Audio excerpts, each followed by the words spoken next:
Bapak,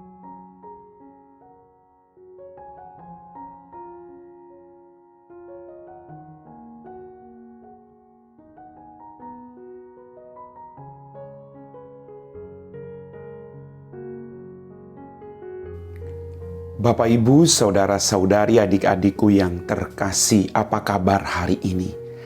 Semoga kita tetap diberikan rahmat kesehatan untuk menjalani retret agung kita. Kembali pada hari ini saya mengajak Anda untuk mendengarkan dan merenungkan firman Tuhan. Mari kita siapkan hati kita. Tuhan sertamu dan sertamu juga. Inilah Injil Yesus Kristus menurut Santo Matius, dimuliakanlah Tuhan.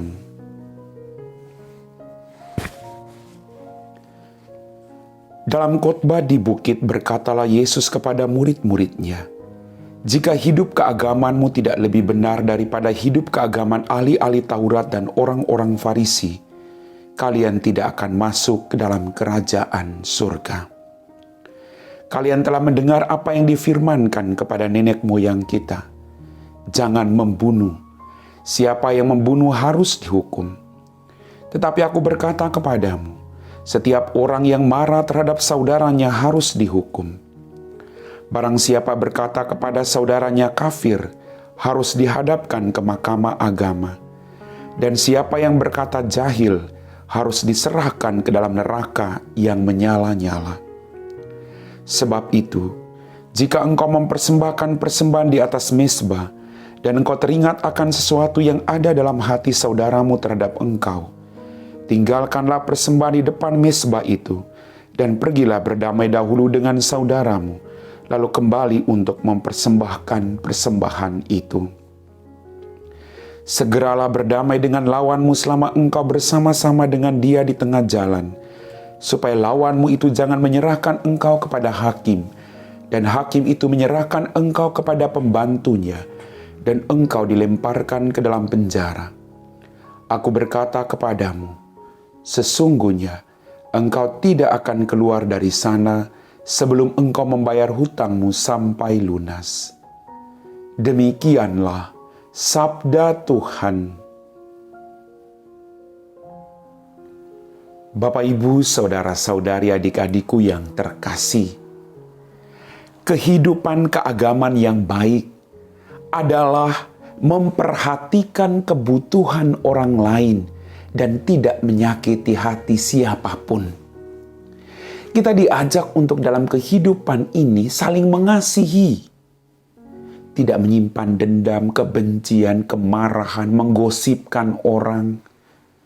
Tidak demikian. Maka dalam masa Prapaskah ini kita harus kembali kepada diri kita masing-masing. Memang ada banyak tantangan, ada banyak godaan. Tapi kita harus selalu mendengarkan firman Tuhan yang memampukan kita untuk melakukan apa yang Ia perintahkan kepada kita. Mengasihi orang yang menyakiti kita. Jangan membenci siapapun. Bapak, Ibu, saudara-saudariku yang terkasih, kenapa Yesus mengajarkan kita untuk berdamai dengan siapapun?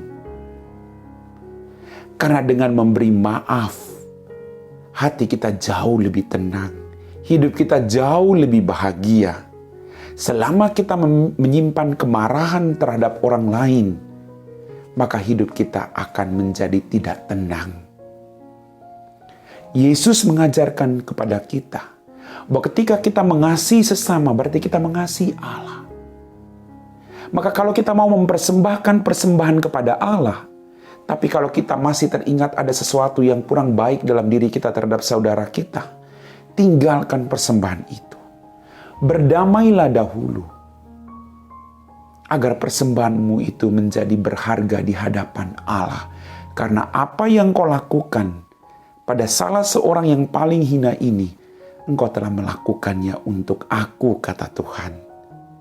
Mari Bapak, Ibu, kita diajak untuk hidup damai dengan siapapun, termasuk dengan orang-orang yang sering menyakiti dan melukai perasaan kita.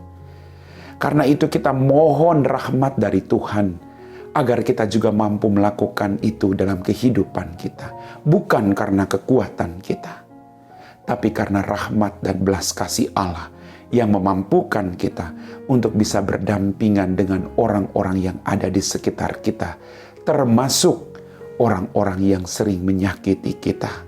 Tuhan memberkati. Amin. Bapak, Ibu, saudara-saudari, adik-adikku yang terkasih, kita semua telah diteguhkan oleh firman Tuhan. Mari kita siapkan hati kita untuk berdoa. Dalam nama Bapa dan Putra dan Roh Kudus. Amin. Ya Tuhan, Allah Bapa kami dalam kerajaan surga, terima kasih Tuhan atas rahmat kehidupan, berkat berlimpah yang masih Engkau berikan. Ampuni dosa dan kesalahan kami. Tuhan, jauhkanlah kami dari kemarahan terhadap sesama kami. Jauhkan kami dari sikap sombong, kebencian, iri hati. Semoga dalam masa prapaskah ini, kami sungguh-sungguh mampu meninggalkan segala kefasikan itu dan melakukan kehendak-Mu dalam kehidupan kami. Berkatilah orang-orang yang telah menyakiti kami.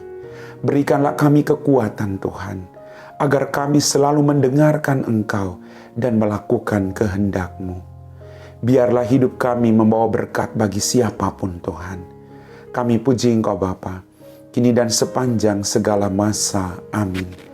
Tuhan sertamu dan sertamu juga. Semoga kita sekalian diberkati oleh Allah yang Maha Kuasa, Bapa dan Putra dan Roh Kudus. Amin.